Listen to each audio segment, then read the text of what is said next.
Evet arkadaşlar, öncelikle merhabalar herkese.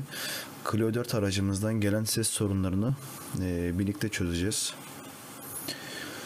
Kendi çabamızla. Öncelikle kapı kenarındaki o düğme kısmından başlıyoruz. Basit bir şekilde sökebilirsiniz siz de. Herhangi bir tornavida yardımıyla falan. Yalıtım olarak gördüğünüz gibi boru yalıtımı olarak sünger olduğu için boru yalıtımını aldım. Yani herhangi bir sünger olsa da olur. Hiçbir sorun teşkil etmez. Ee, Bu şekilde yerleştirdim. Hiçbir şekilde, yani eskisi gibi en azından gürültü yapmıyor. Tavan da aynı şekilde. Bu şekilde. Evet, ikinci işlemimizde bagajdan gelen ses sorunları.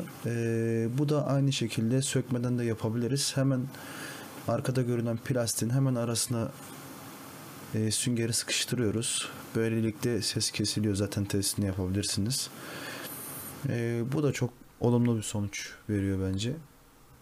Siz de deneyebilirsiniz.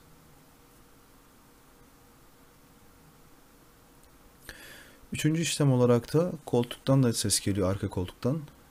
Bağlantı yerlerinden. Oralara da sünger koyabilirsiniz. Sünger kesinlikle kesiyor sesi.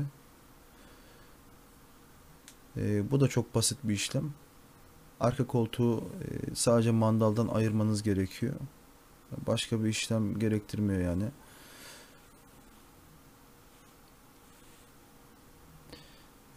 Bu da aynı şekilde koltuğu ayıran bölmede ses yapıyor. Oraya da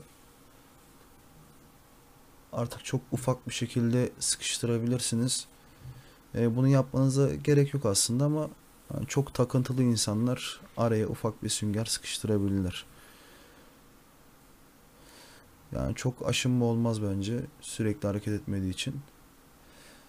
Ee, Son işlemde rüzgar sesi. Rüzgar sesi olarak da çok basit bir işlemimiz var. Yine süngeri aynı şekilde iç kısma bakan taraftan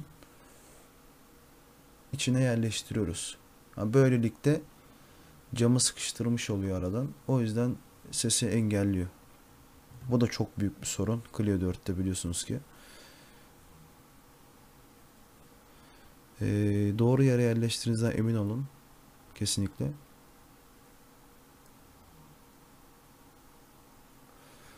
Yani içeri oturduğunuz zaman size bakan kısımdan yerleştireceksiniz.